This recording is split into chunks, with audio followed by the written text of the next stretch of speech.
Let's see if anybody shows up. But we can always reuse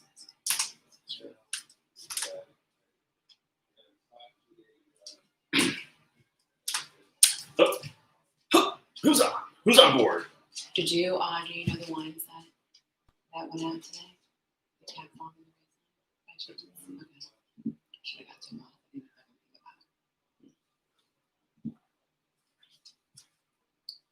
Say something.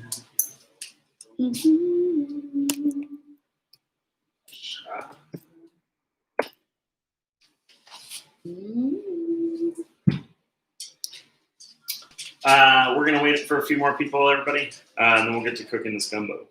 So stay tuned, drink your coffee, enjoy.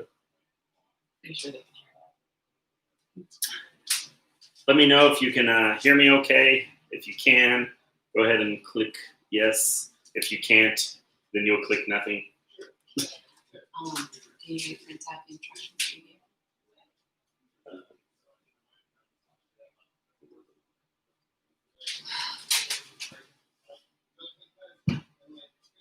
Oh, Kim Owens is on. Hey, Kim. I'll add that. Who is the HR? Oh. Cool. You all can hear me so far. 7 people. Now, other people are talking to Kim. They're hijacking the chat room, becoming friends. I mean, we got a we, so. Sweet. Hi, y'all. I'm ready to get my gumbo on. That's exactly how Kim would say it, everybody. I would get my gumbo on. I'm going to wear my alligator ring.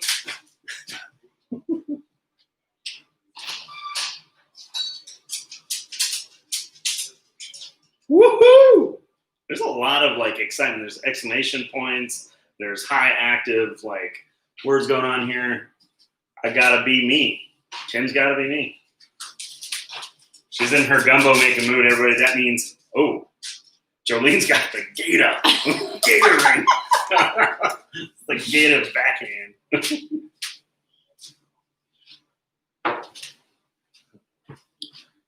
Gemini, we have a full kitchen. There's a full kitchen. All right. I'm going to wait 2 more minutes. If you want, you guys can already start unpacking your kit, going through everything on the list, making sure that I gave it to you all. If I didn't, again, that's Jolene's fault. Jolene Menina at superburger.com. I started the base early so we can drink wine and follow along. Smart. Jim and I always starting at the base. Yeah.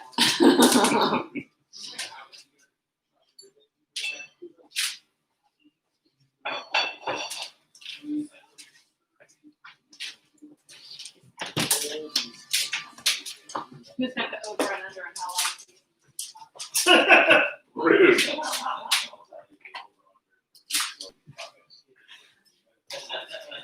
Don't forget you guys are sitting in the hallway.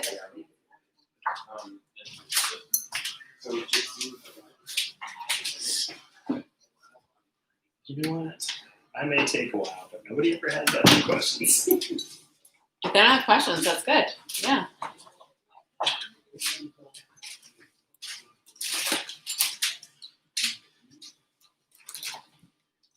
All right. I think we're getting started here, everybody. 601. Yeah.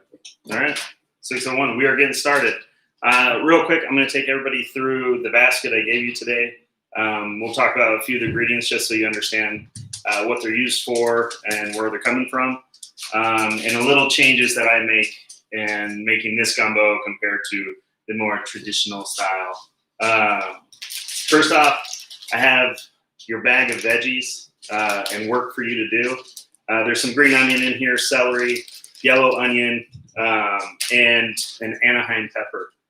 Typically, the holy trinity that is kind of Cajun Creole cooking, use green bell pepper, onions, and celery. I just prefer to use Anaheim. I think it's a little better flavor. It's a tiny bit more heat, but not much comes from Anaheim's. It's just one that I really enjoy using. So, and along in there, you also have some okra hiding in there. The okra is not everybody's favorite. It's very few people's favorite.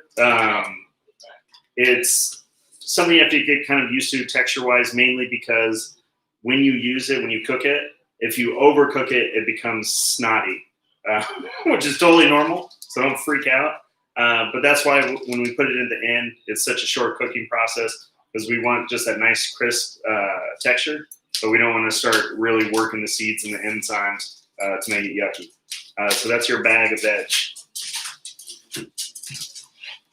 Next, you have a little container of popcorn rice. The popcorn rice actually is brought to you thanks to Kim Owens, owner of Main Street Provisions. This is from her family rice farm in Louisiana.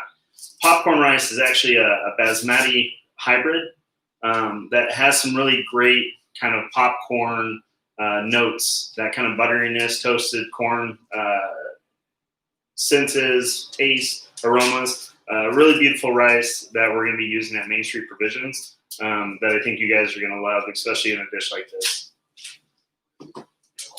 There should be some potato salad. I'd never heard of this. I'd never seen it. But apparently it's a thing for people in Louisiana to put potato salad, rice, gumbo, and then potato salad on top of that. People like them carbs. I understand they sweat it all out. So that was a story given to me by my buddy Dave Liebner, courtesy of his wife, Jolene Manina. So When I put the potato salad without the rice, that's what I do. Jolene does not do rice and potato salad. She's watching her figure. You're also going to have a couple containers of shrimp in there. I left the shell on. That's too bad for you. Shell has flavor. It traps the gumbo kind of spices and everything inside as well. You can pull it out, peel it off, and eat it, which is the best way. Or if you're like me, you'll just eat right through the shell because the shell is healthy for you and they're crunchy. It's like shrimp chips. We have a little container, thyme, bay leaves, and garlic. You'll have some all-purpose flour.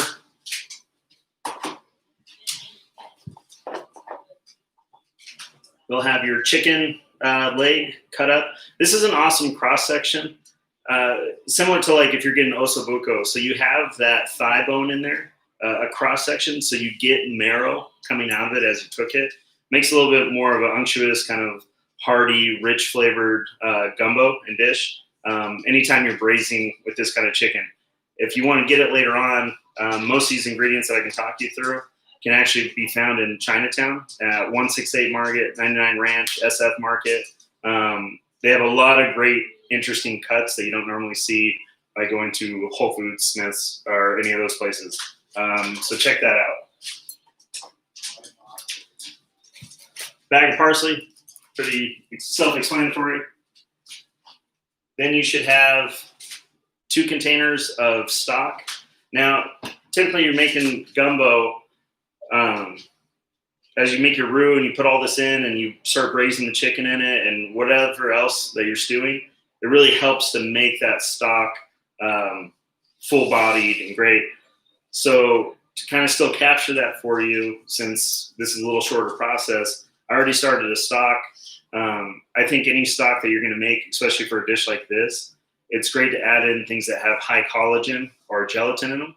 Typically, that would be beef bones, younger beef bones. Marrow bones are great. Pig's feet, chicken feet, any kind of those cuts, again, easily found at the Asian market or even at Mexican markets, Cardenas, La Bonita. But yesterday I started that stock for you so we can kind of pull more of that gelatin and everything. As this cooks down, it'll be a little bit more full body.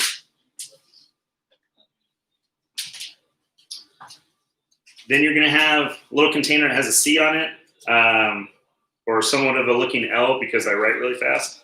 That's your Cajun spices, cayenne, paprika, chili powder, a little bit of garlic in there, salt, white pepper. It's kind of a whole mix. You can typically, any store you go into, if you go to the spice section, they'll have some kind of Creole Cajun spice mix. That would be great to use for this. You're going to have vegetable oil, and you're going to have the F on there. That's the filet powder. This is actually ground sassafras root and leaves. It's something that was introduced by the Native Americans. So what's great about gumbo is that it's a complete history lesson. You have influence from the slave trade. You have the Native American influence. You have Spanish and French. So there's a lot of different things that go into making this, which make it an excellent lesson for you to understand the history of food, cultures, and where ingredients come from. But the Filet powder, it has really kind of robust, earthy flavor to it. But its secondary use is that it helps it as a thickener. Not really strong, but definitely in finishing. It's a nice little additive to kind of make it a little bit more weight on the palate.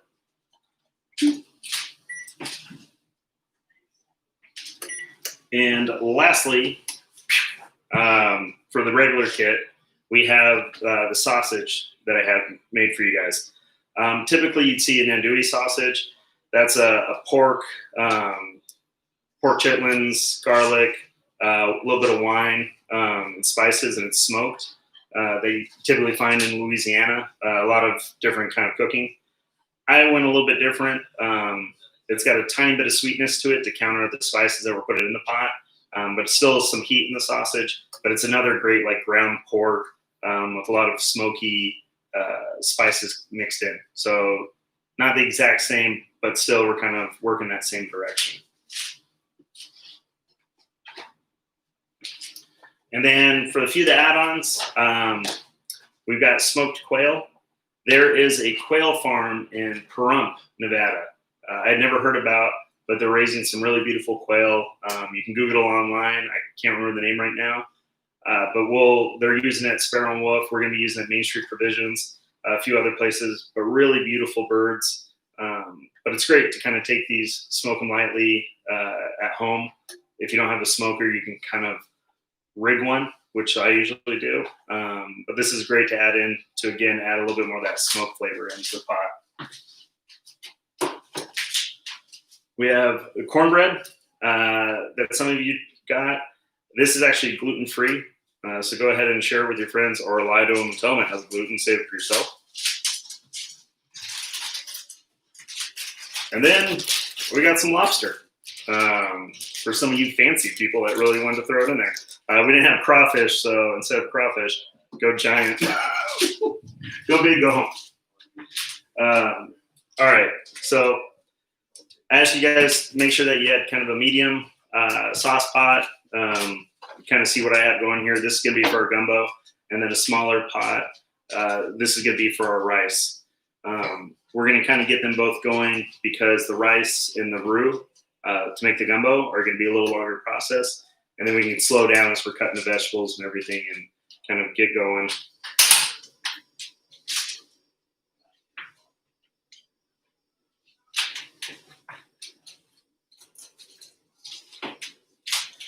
So with the popcorn rice, we're just going to go very simple. We're going to get this put in our pot. We're going to add just enough water so you come over the top of the rice in a very Asian method of measuring by sticking your finger in. And when you touch the rice, the water should reach to that first ring on your finger, which universally is about an inch and is similar for all of us.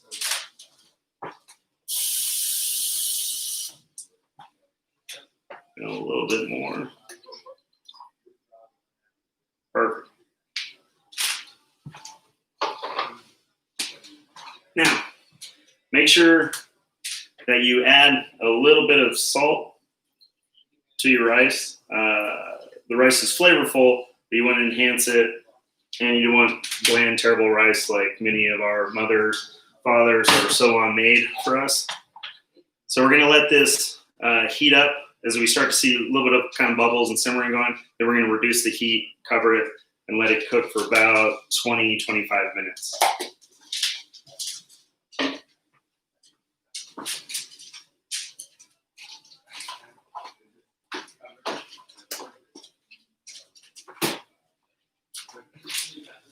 Next up, I've got your flour and the oil. Make sure we got our whisk handy. Turn this to kind of a medium-high heat. We're gonna add our oil in. So what we're doing is we're making a roux. Roux is a French term for a thickener, whether you're thickening sauce, soup, anything like that, where you use flour and fat. The fat can be anything you want. A lot of times, especially you're talking like rural areas and countryside, you're using animal fats. Vegetable oil is great in this. I wouldn't use butter, only because I feel like in this instance, it's kind of a little bit of a waste of money. You get some toasted notes out of it, but honestly, you're putting money in the pan that's going to really, as darker roux we're going to make, that you're going to lose. So vegetable oil or animal fat is what we want to go with. And we're going to use equal parts. So if you're using 4 ounces of oil or fat, you're going to use 4 ounces of flour. And then we're going to go ahead and add our flour in. Now, you're going to mix it in until it's nice and blended. And then you're going to let it set for a second. This is really going to be a process that you're going to have to baby because there's several stages for roux. You have white roux, pale roux, all the way up to this black roux that we're trying to get to, which is seen in a lot of Cajun cooking. Our rice is starting to simmer good, so we're going to reduce down to a real low heat. We're going to put our lid on. So what we're doing is we're trying to get this really dark black roux, which is going to be really more about flavor. It's going to have some thickening power, but the darker you make a roux, the less thickening power it has. So if you ever find that you're having trouble with, how much roux you're putting in, if you want to make a really dark roux, add a little bit of flour at the end and stir it in. That will help make it stronger. But in this instance, we're going for this more flavor. You're going to get this hazelnut, toasted butter, strong chocolate notes that are going to be really impressive, but it's easy to go from kind of this light brown color to burnt real quick. And then that burnt kind of scorched flavor is going to take over everything. So you want to give time to let the flour cook, but just keep an eye on it. Stir it occasionally until we get closer to it being nice and dark, and we're going to stir it real often. Depending on how big of a batch you're doing, this can take 10 minutes to an hour to get it just right.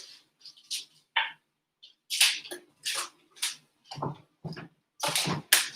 right. So while all that's working, we're going to go ahead and get our vegetables. It's easiest for us to chop and cut up the vegetables that are going to go in next. While we can keep an eye on this and stir it as we go. So you're going to pull out your celery.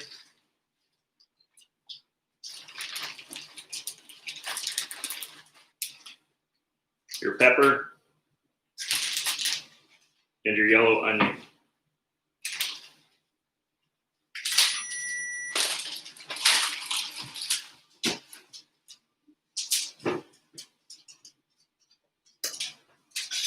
Come back, give a little stir. Make sure you really get around the edge, because no matter how your pan's kind of like shaped, some of that oil is going to go towards the center. And that means dense flour is going to stay towards the edge, and it's most likely to burn and really capture in there. So go around the edge, bring it back to center. Now I wrote in there that you're going to want to chop this up. It doesn't have to be anything fancy, a perfect dice or anything. You just want things to be a similar size, and understand that you're going to let this cook for a little while. So they're going to break down. So the longer you let it cook, if you make them really small, they're going to disappear. So you don't want to cut them down real tiny. You also don't want to leave them huge. You don't want them kind of take over the whole meal. So I'm going to grab a little container here to help transfer everything. You can peel the leaves off, fade the leaves, or you can leave it in. I don't believe in peeling a lot of vegetables. I don't believe in taking all the leaves away because there's a lot of flavor in that, and it's usually a pretty big waste. So I'm going to go ahead and just kind of chop this up.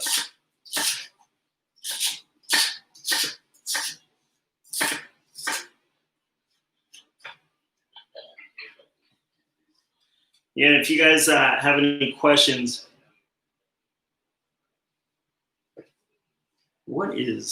someone just asked me, Jolene, come here. Sorry, my eyes are watering. Read the bottom there for me, what they're asking. Shung Night, what's that? I don't know. Shung Night? I don't know. Hold on. Negative. What is it? I was trying to pull it up really fast. Sorry. So you can see right there, that's about the size I chopped my celery to, and my onions and pepper are going to go to basically the same size.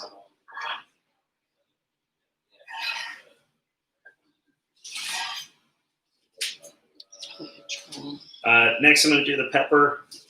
When you guys are working with the peppers, understand that the heat of your pepper comes from the ribs and the seeds. So if you're not a fan of heat, if you have an issue, but you like the flavor of certain peppers, you can reduce the heat by taking those seeds out.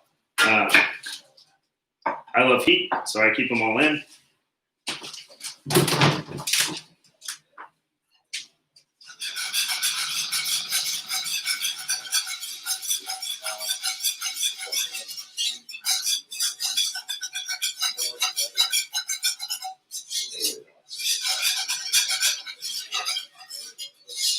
All right. Jolene, my camera lady, is going to bring the camera in close here so you can kind of see where my roo's at.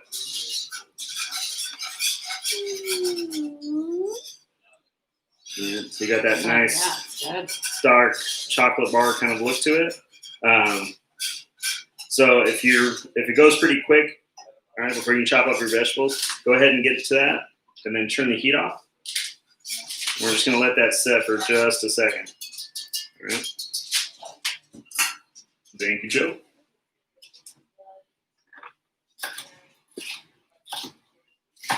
So I'm going to, like I said, I'm going to leave the ribs and the seeds involved.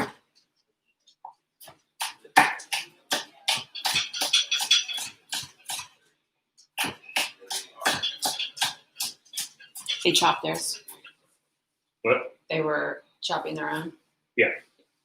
Yeah, I really decided not to do the work for you guys this time, so you're chopping your own vegetables.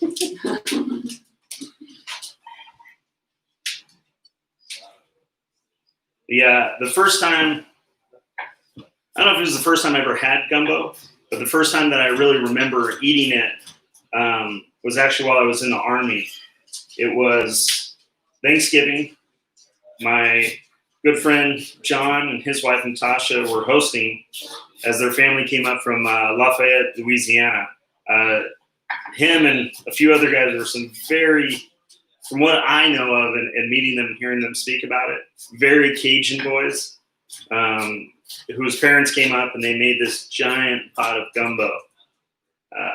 And I thought it was just such a great dish because it was what I loved about cooking. It was gathering around. It was a kind of slow cooking process that people got involved with. And historically, it was something that neighbors and everybody, that if they had a piece of something, they would share it. So if you had fish, I had chicken, you had vegetables, we could all kind of work together and make dinner with one another. And that was very similar to what they had going on as well for Thanksgiving. So that was my first memory of eating gumbo. And then after I left North Carolina and went home to California and then ended up in Florida, kind of made my way through the South, but several areas of Florida, there were a lot of kind of Cajun Creole restaurants eating gumbo. The restaurant I was working in, it was actually a dish that my boss had taught me how to make. And he told me that the only reason he felt he could make gumbo was that he spent enough time with people from those regions and that he understood why they make gumbo, how they make it. And that kind of gave him a sense of feeling okay with putting it on his menu. And it was something for me that was similar. I spent so much time making it, then meeting friends, eating gumbo, going through the South, that I felt like it was something I wanted to make. So a few years later, I'm having a reunion with all my Army buddies, and I said I would make dinner. So I made gumbo. And as I'm making the gumbo, these 4, again, very Cajun gentlemen surrounded me around the pot and kindly said, "The fuck's a boy from California know about making gumbo?" I said, well, I mean, I don't know. But they kindly waited while I was making dinner. And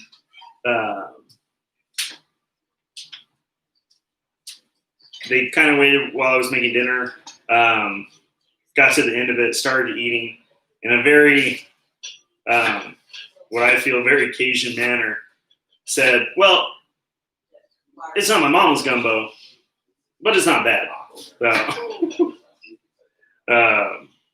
So it was a great time. But that was kind of like my experience over the years of making it and loving to make this dish. And still now for a boss and friend, Kim Owens, who's from that region, Cajun girl, my friend Jolene Menina, very much the same, that it's kind of a fun dish to make on birthdays and everything. Because he had your balls. How those balls are gumbo-esque. Are we supposed to have an onion? Yes, you should have an onion. Rabbit balls are very gumbo-esque. If you don't have the yellow onion in your bag, use some of the green onion, use the white ends, trim those up, and you can use the same thing. Now, we're going to talk to the people that put the kit together. All right, so I've got my vegetables cut up. Got my vegetables cut up. Got that. I'm going to grab now the thyme, garlic, and bay leaf. I'm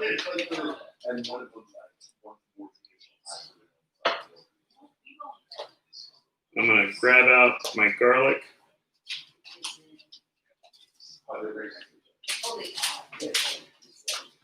We're just going to give this a little chop as well. Before you just cut up your garlic, make sure you smash it. All right, this is going to help release some of the enzymes, or release a lot of the aromas. It's going to break the cell walls to make a much more flavorful, pungent ingredient to work with. Now we can just kind of break it up.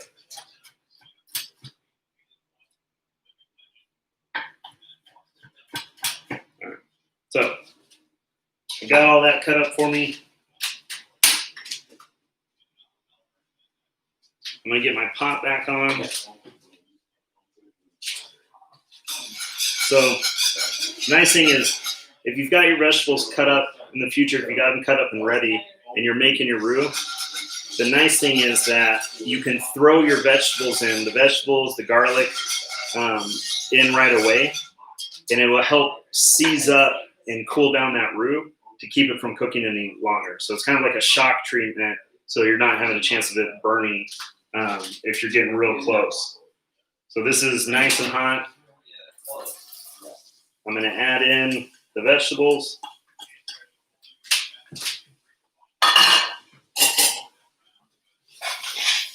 Give it a stir.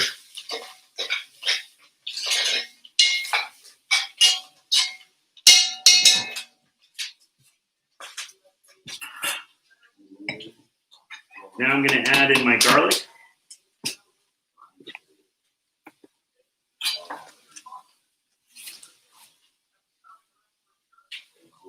Add in some more thyme and my bay leaves. Now, pay attention to how much bay leaf you put in there. Give them a count. All right. Later on, when you're eating and you're pulling those bay leaves out, you don't want to forget and then end up, I pulled out 4 leaves and I put in 8, and then somebody's eating the rest of the leaves later. It's not super enjoyable.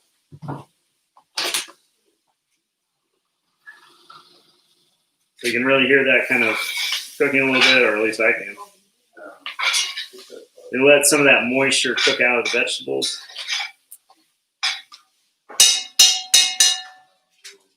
Now, typically, when I make gumbo at home through like a longer process, what I do right now to help kind of deglaze the pan is I would add beer in. I've seen some gumbo recipes that ask for wine.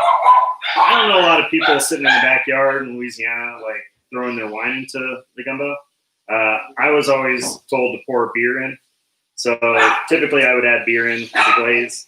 But I already actually put beer into your stock. So that's kind of all there.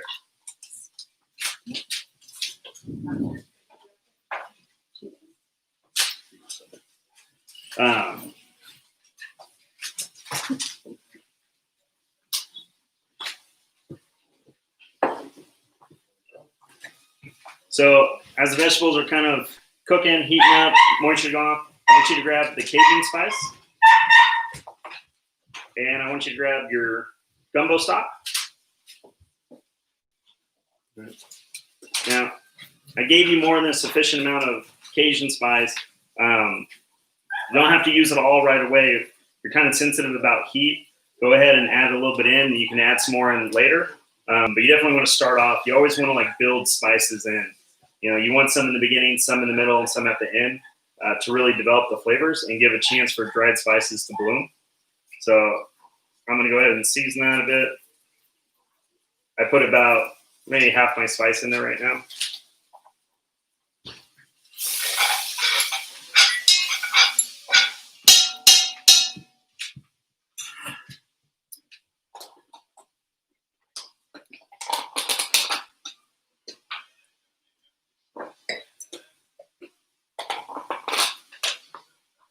All right.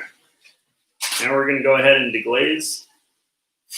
Deglaze meaning we're adding moisture. That steam is going to break bits and pieces of vegetable, flour, everything off the bottom of the pan.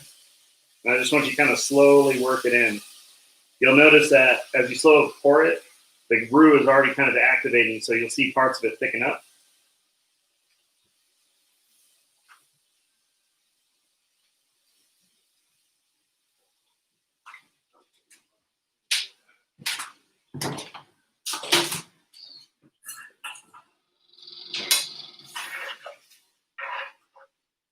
We're going to stir it, make sure we have all the bits and corners cleaned up. Make sure the roux is kind of spread out. When you're adding either roux into a liquid or liquid into a roux, you always want to do one hot, one cold, different temperatures. So you got hot roux, pour in a cool liquid. If you have a hot liquid, use cold roux. Vice versa, anyway, you kind of mix it up. The problem being that if you add similar temperatures, it's going to be harder for the roux to disperse, to really emulsify in there. And so you're going to end up with chunks all over the place. Just give it a little whisk. All right. I'll save my Cajun spice, the rest for later.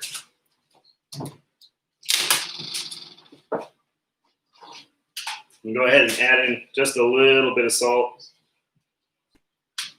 Like I said, we're going to season now, we're going to season in the middle, and we're going to season at the end.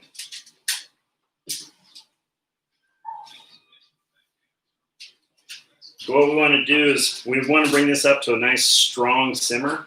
You're really going to see the roux activate then and start to thicken. Again, it's a dark roux, so it's not going to be like making white gravy for biscuits and gravy. So it's going to take a little bit more time. So we'll bring it up to a real strong simmer. We're going to bring it down.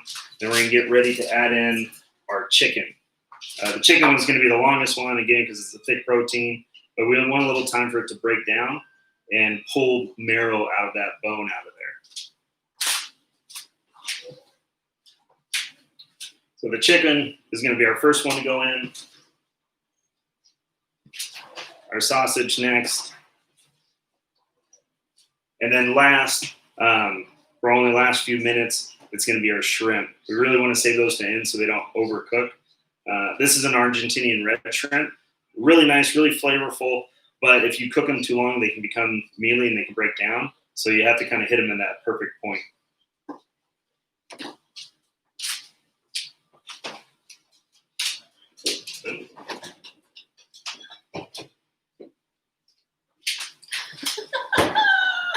Pull the wine out of the fridge.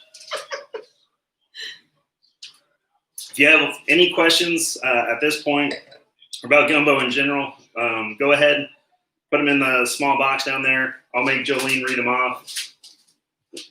We want to make sure that you guys have a great experience cooking all of this. Actually, I'm going to get Jolene right now to bring the camera over. Always doing something. So you can kind of see, right, the little buildup on top.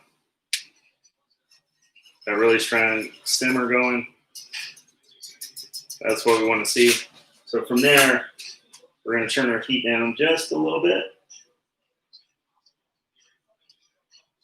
More of a medium.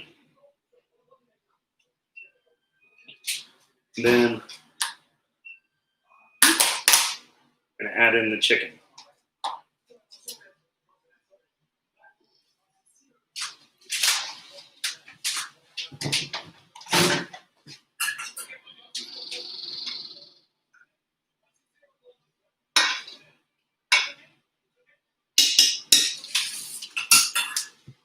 Perfect.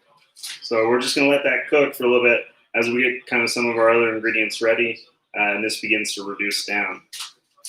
You don't want to put a lid on it, all right? You want to keep it open.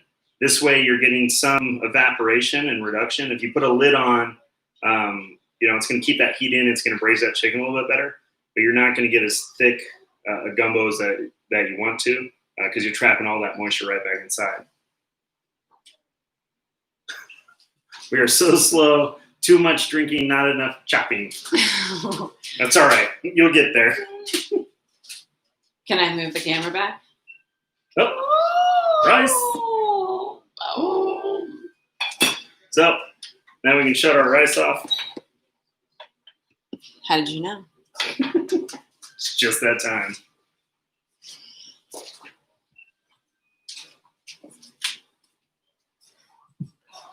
All right. So while we're waiting for that to cook, we're going to go ahead. We're going to get some other mise en place done.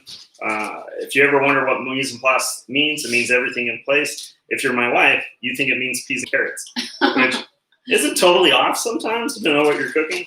But it was probably one of the funnier things that she ever said to me when I was cooking one night. We'll go ahead and pull out our green onion. What are you looking for, Ben? What do you need? What do you need? Cutting board, the plastic white one, something I can use out there. Doesn't mean you hand me the cutting board and like, oh. And bar down. We have multiple things going on here. We're cooking gumbo for you, while outside other people are cooking dinner for tonight and drinking wine without us. This is Jolene's fault for asking me to do stuff because that means she has to work with me instead of having fun. I mean, I'm having fun. I don't have to cook gumbo. Now, make sure you keep an eye on this. If you need to reduce the heat, go ahead. You just want a nice simmer. You don't want to boil the chicken. The difference between making it seize up really fast and making that chicken stiff and chewy, as opposed to kind of working those muscles slowly. So green onions, I mean, super simple about this.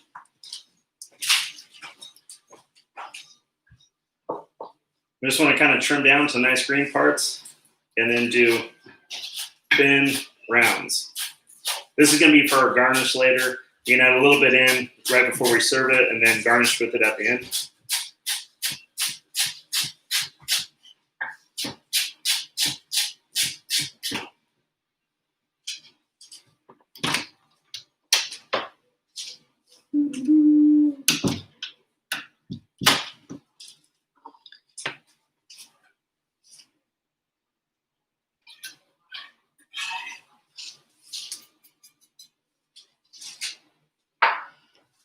can't like a comment.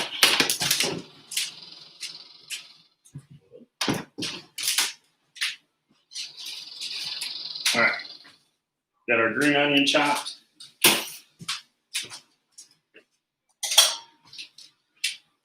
By the way, if you guys are ever doing a cooking class, if you have to put something extravagant like this together, do it at somebody else's house.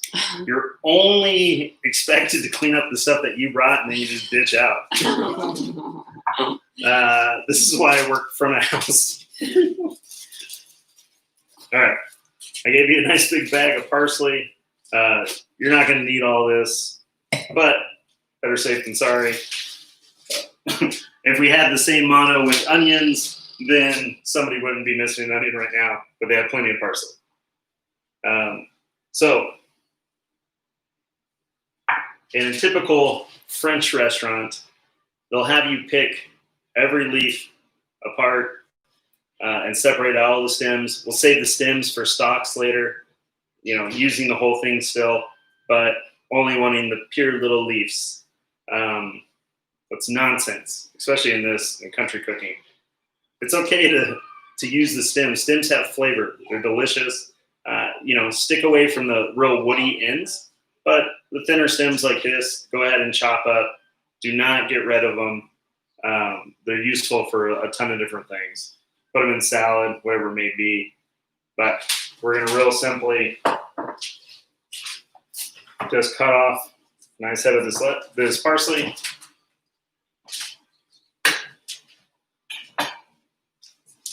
We're going to bundle it together. All right, get something manageable, and then just start breaking it down.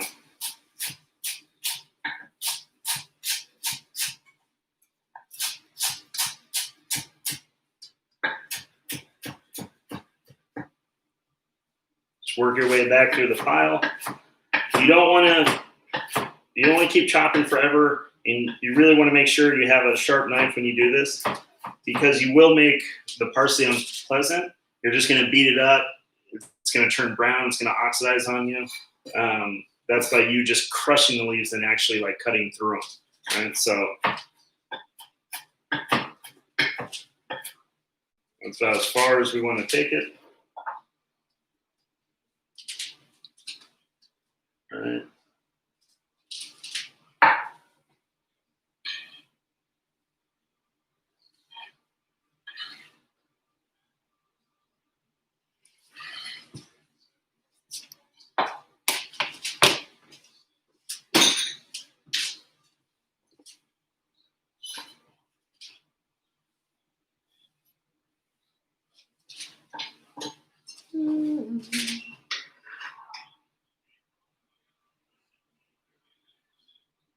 You can see a little bit of body start to form to the stock, not a ton just yet.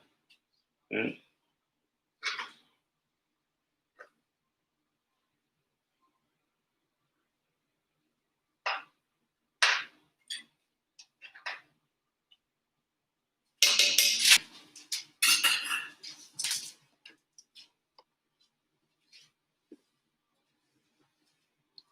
Now, later on in life, hopefully sometime soon, if you're choosing to make gumbo again, understand that this is much better as a very slow process. It's something to start in the morning, get the stock going early, get the pans on, get everything started, get prepped, invite people over, eat breakfast, have a few beers, glasses of wine, mimosas, whatever it may be, and then have people come back for lunch. And have people come back finally for dinner. It's really about spending time with people, and that's what's so great about a dish like this, is that it's all about how we interact with each other and giving us reason to kind of like, I don't know, it's giving us better reason to stand around and drink and talk and not feel like we're just doing that. I was cooking all day, but it's why I like to do it. I get to spend time with people. And technically you get social distance because you're outside. Be better to do this over a fire, and then just have like small groups of people, like 4 or 5 people come over at a time. And they go out in shifts, so you don't see a ton of people. They're not there all the time, but you feel like you socialized, you had fun.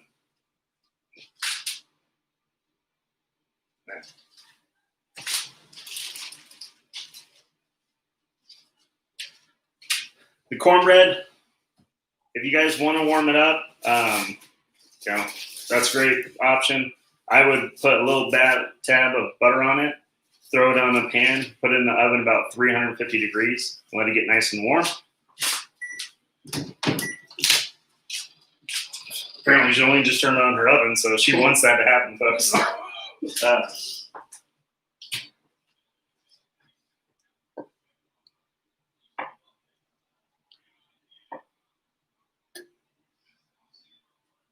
Cut it up however you want. If there's a bunch of people there, definitely cut just enough so they only get a few pieces and you get the most. Jolene's pans are hiding around here. They're right. Oh. Yep.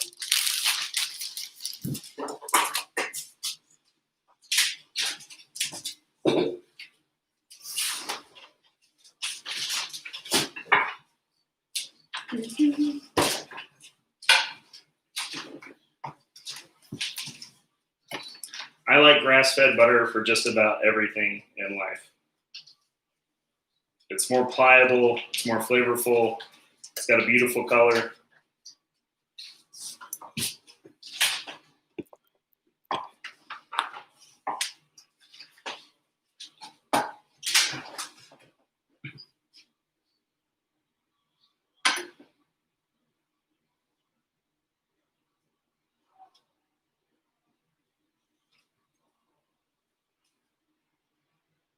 Lord.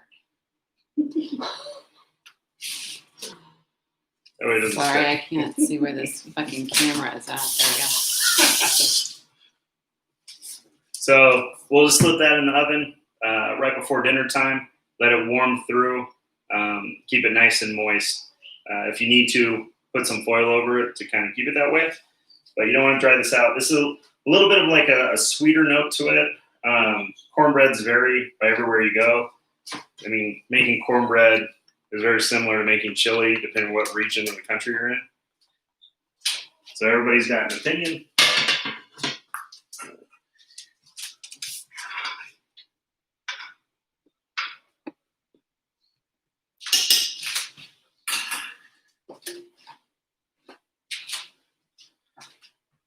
I'm going to grab the sausage out now.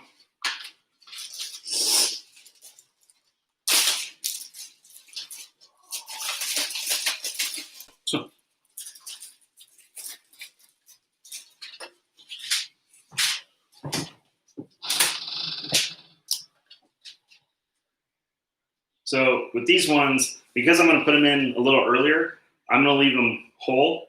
I'm just going to cut them loose from each other.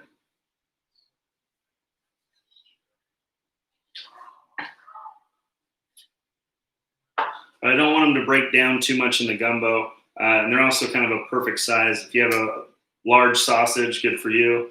But you're going to want to trim that down a little bit. But these are nice, perfect size to leave whole, to keep all the flavors and moistures trapped inside. And again, all this fat, everything is going to kind of help to make this a rich dish. This is a great, even during summertime, it's awesome because you still see in hot climates a lot of spicy foods, a lot of like warmer foods, and depending on how thick you make the gumbo, it's still great during summer because actually it helps you sweat, it helps you cool down. It's kind of the purpose of a lot of spicy foods, and you see in Southeast Asian cuisine, besides just preserving the food, the idea is that sweating will help cool you. This was kind of perfect because my intention was for you guys to have gumbo in the heat, but now it cooled down so much, so it's even better. So It might cool down a little bit. it cooled down a lot. Sunday was like 115 degrees. So Oh, that's me.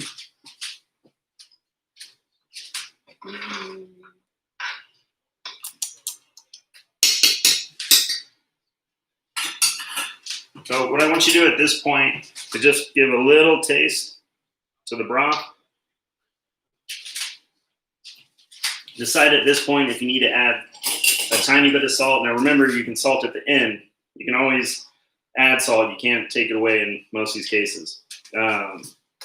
But give it a little taste. See if you want to add a little bit more spice or salt right now to kind of develop the broth. Jolene's in the background here, sipping up juice.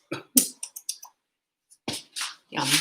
I think right now, for me, ours is doing pretty good. We're starting to develop that mouthfeel, which is awesome.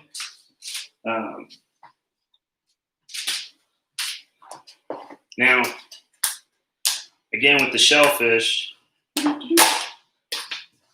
this is going to be a last minute addition.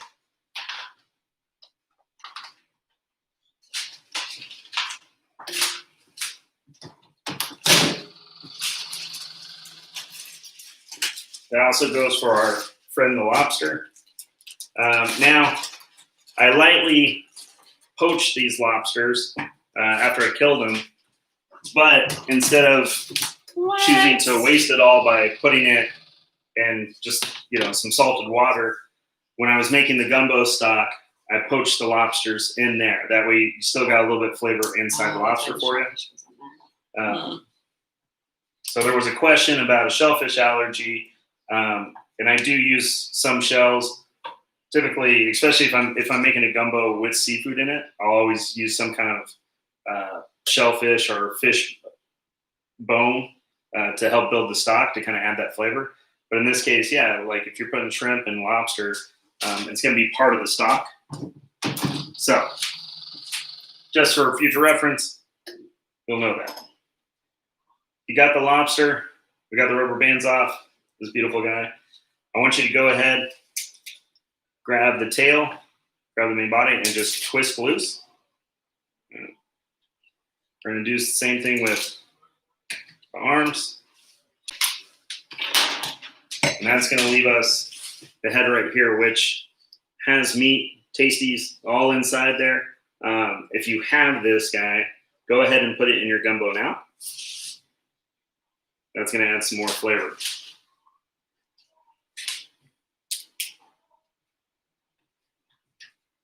The crab, or for the lobsters, I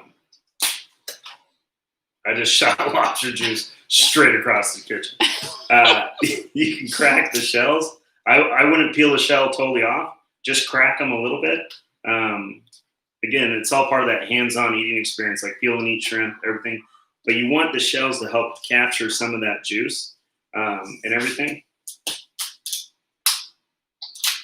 So just crack it like that a little bit. Right? So when we put this in the gumbo later, it's going to get inside the shell. That way, when you pull it out to eat it on your dish, it's still going to have some real lovely flavor inside.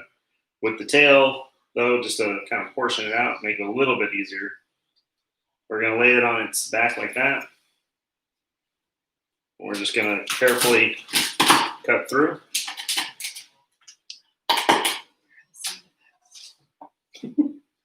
And then I just want you to go ahead and clean out the poop line.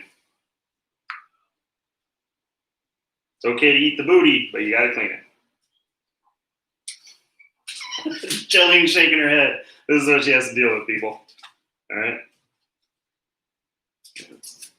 Scissors. Give me 1 second. If you have some scissors, it's going to be really easy. Hopefully some kitchen scissors, because I want to keep the shell on, but we want to make sure to devein these. You can do it with a knife by, see how close we can get in there for you. I haven't found my shears since the last time you were here. So right in there. Let me know. You can just follow the back line. So you keep the shrimp together. And then from there, we can use the tip of the knife and we can clean out the poop lines.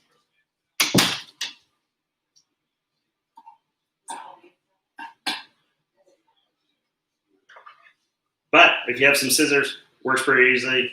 I'm just going to clean these off real quick.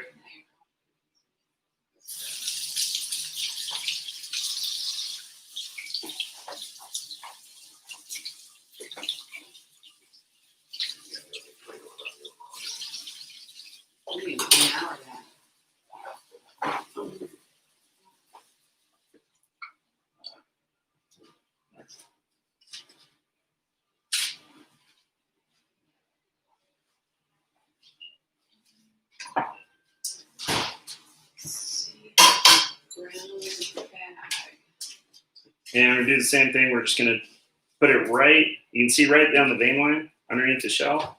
Just follow the back.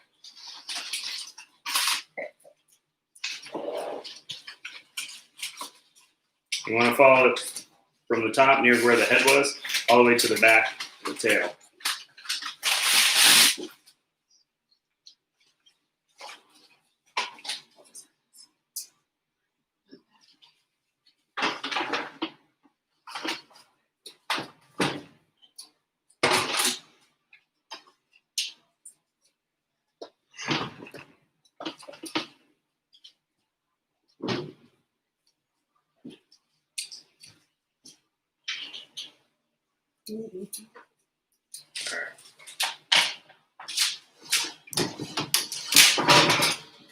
I've got all my shrimp cut. I'm just going to go back, make sure to clear out the vein. You may not see, some of them may be very clean. It depends on when they ate last.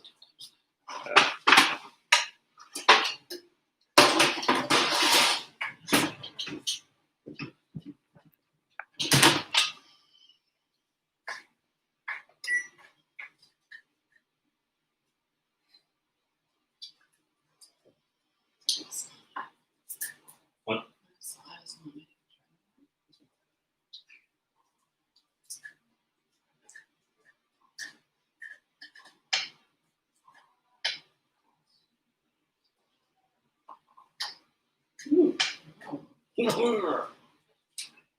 That guy just had Thanksgiving dinner. Healthy. If you know what movie that's from, you get a reward. I'll give you a hint. The guy was eating shrimp cocktail at a crappy diner.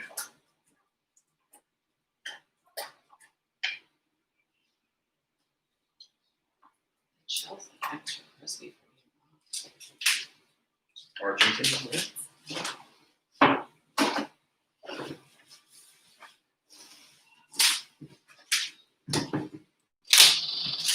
All right. So we have our shrimp done. For those of you that have lobster, we have it broken down over here, plus the top up above.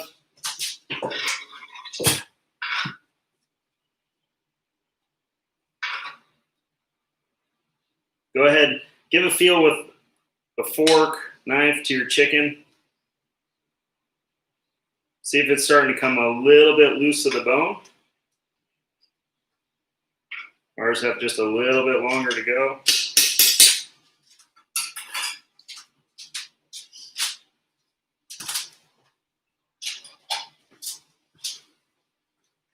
I'm going to put all my shellfish, the shrimp, lobster is all going to go at the same time. The amount of time it takes for the poached lobster warm through is going to be very similar to how long it takes these little shrimps to cook. So I got my shellfish all together. So right now, off to the side, you should have chopped parsley. You should have your cut green onions, the shellfish, whether it be shrimp and or lobster. Then you still have uncut okra, and you're going to have filet powder and still some of your Cajun spice left over as this is cooking down. I'm going to give a quick rinse. I'm going to let you guys catch up if you need to. If you need to think up any questions, feel free to type them in. I'm going to give myself a little clean workspace here.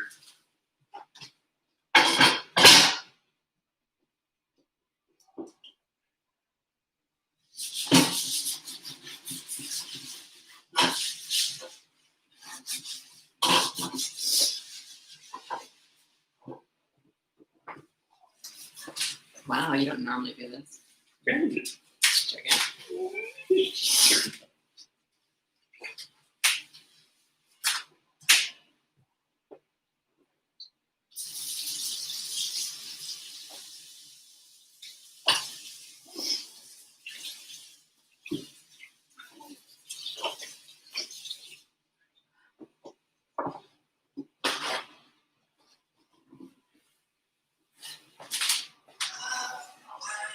Ours are full. They must have been. Oh. Someone's got some very poopy shrimp. Apparently they had a final meal. It's all right. A little more hard work, but it keeps you honest. It makes the gumbo taste better.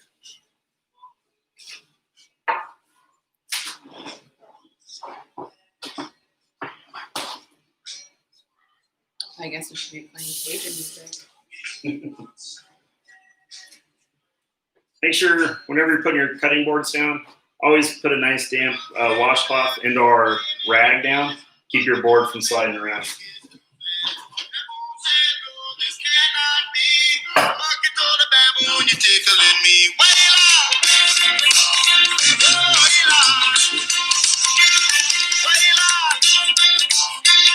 I got Jolene with the playlist going over here. I got Tim Owens talking about always making gumbo the first Thanksgiving of the season.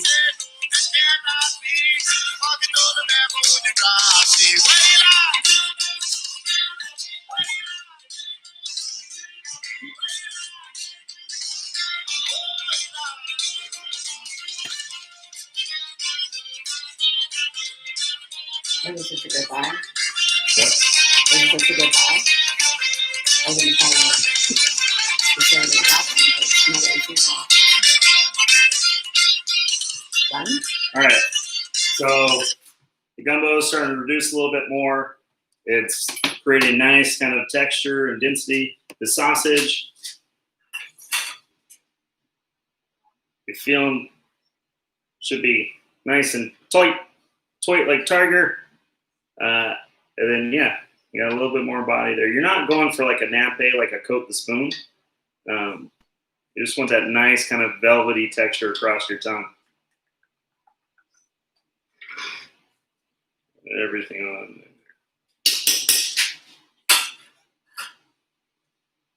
there. All right, so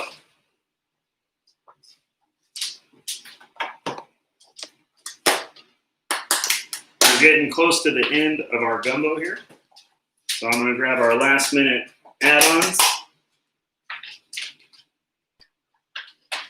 Mm.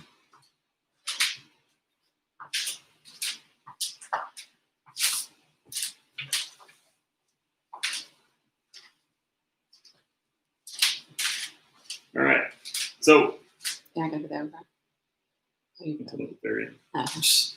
Someone's getting ahead of my instructions here. She was asking about the okra. I wait a little bit longer on the okra. Again, I just want it very short time. You don't want to get too slimy. Kim was just asking if I added the quail yet. No. If you have the quail, I'm about to add it. So we are getting there. The quail, since it's a little more dense and that kind of smoked cooked texture and everything, I'm going to add that before the shellfish. I'm just going to leave these whole, let them nuzzle in there.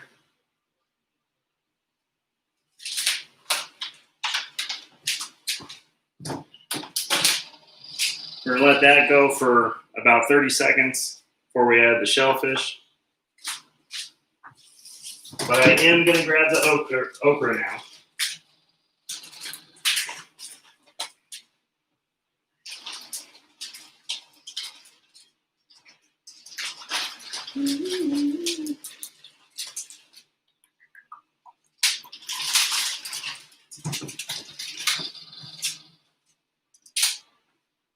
All right, so the okra, again, this is something that you want to wait till cut near the end. The enzymes and everything are going to leak. It's going to freak you out. So cut near the end. If you're not a big fan of fresh okra, go to the store, whether it be, I mean, I know I've seen them at Smith's, Whole Foods, all like that. Go in the pickling section, kind of more the artisan stuff. And there are pickled okra, beautiful, like kind of spicy, peppercorns, onions, and everything in there. Those are a great kind of like finishing touch to add on your guns. Bloody As Marys a and martinis. Bloody Marys and martinis. Very true. Where's my wine? Right? Cooking gumbo. I'm the only one out of liquor. All right, so now I've got my shellfish.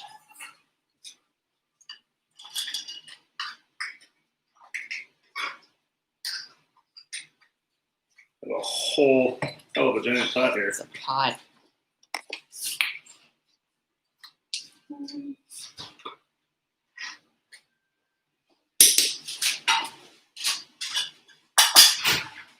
I'm proud enough of that I'm gonna go ahead and take a picture of it.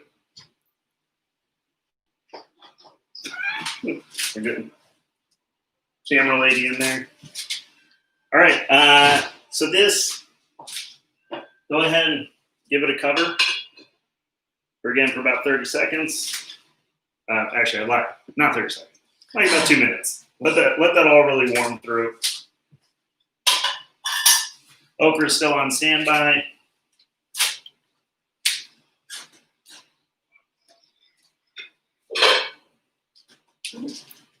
I'm trying to pick out one of Jolene's What do you want it for? bowl for gumbo. Oh. They took it.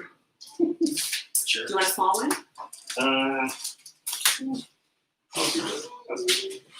That's fine. We're just going to get a small bowl for right now for plating it up. I got my rice, my popcorn rice.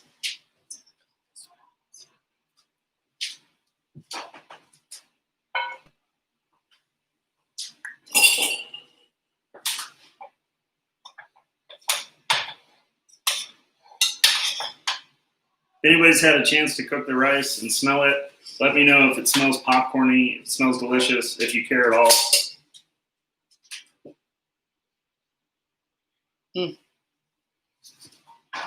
Oh, you didn't put the feeling in yet.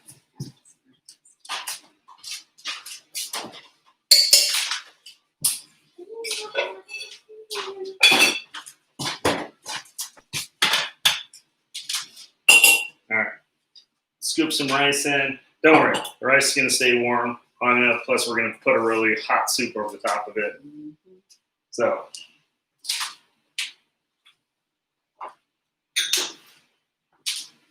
we're going to bring over our scallions, our parsley, and our filet powder. All right.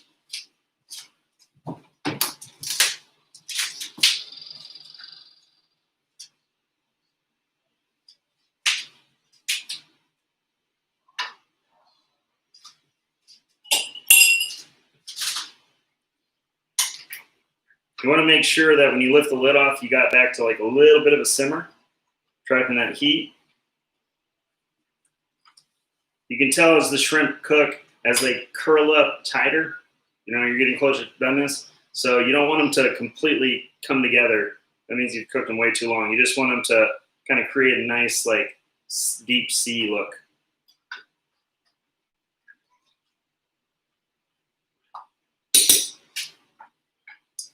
Now, if you have your filet powder, for those that you are watching the show instead of reading about it, go ahead and just sprinkle a little bit in now. Give it a stir.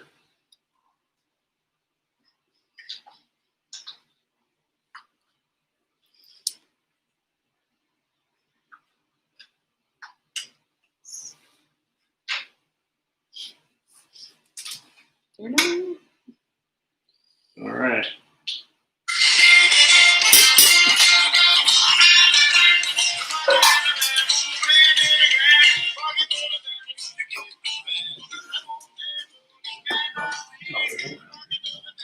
Yes, I just gave them the big, like, there's a little one in the front.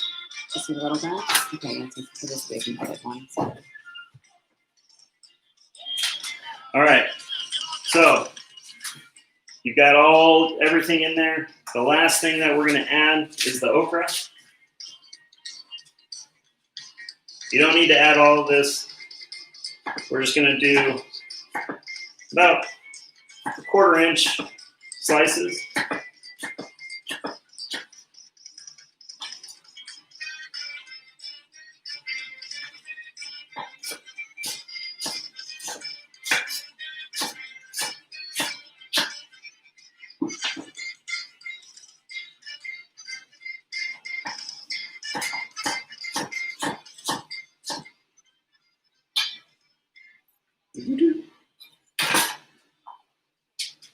We're just going to give that a stir in.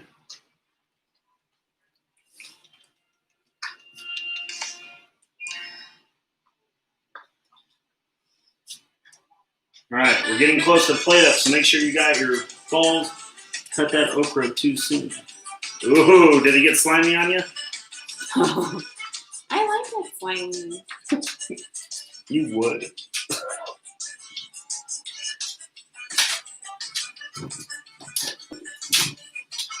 All right, everybody. You got bowls out. Bowls out. You got rice in it. You got filet powder, scallions, parsley. We're getting real close to the finish line. Just want that okra to warm up. Now, being the fact that Kim Owens is Cajun, is Cajun.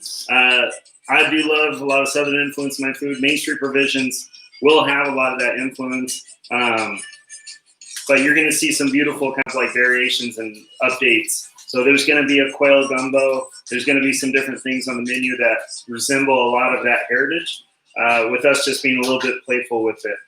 I hope you guys are excited for the opening. We are very excited to be getting there, and it is coming soon. All right. So go ahead and start ladling that in.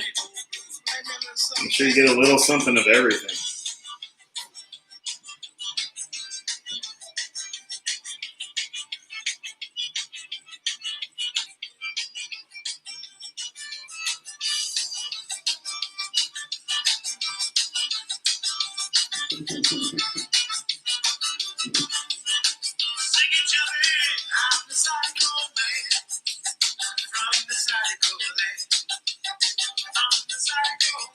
I'm already in that. Bring him back. Bring him back to wine. My new favorite wine. Wait. Yes. Hey, Amy. Cheers. Cheers. Yeah.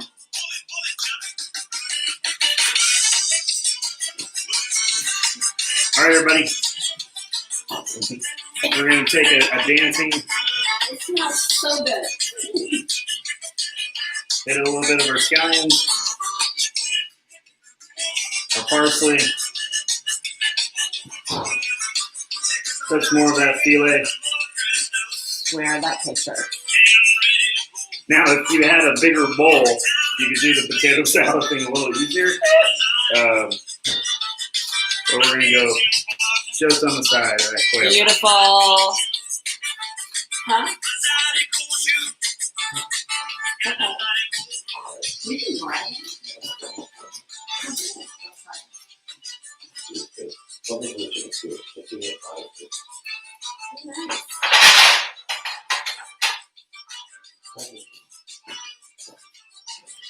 It's a nice lewd shot of a quail, just relaxing.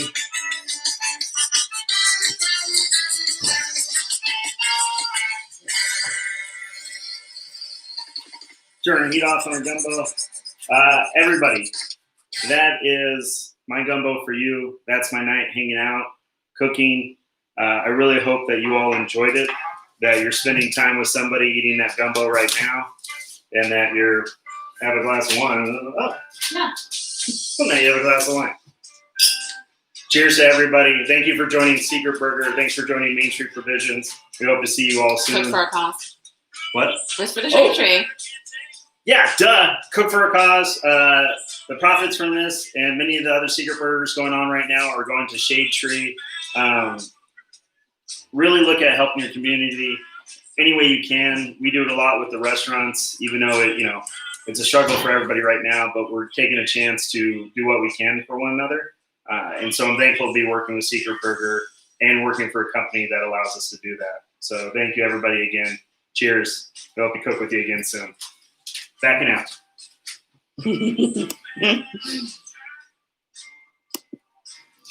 That was awesome.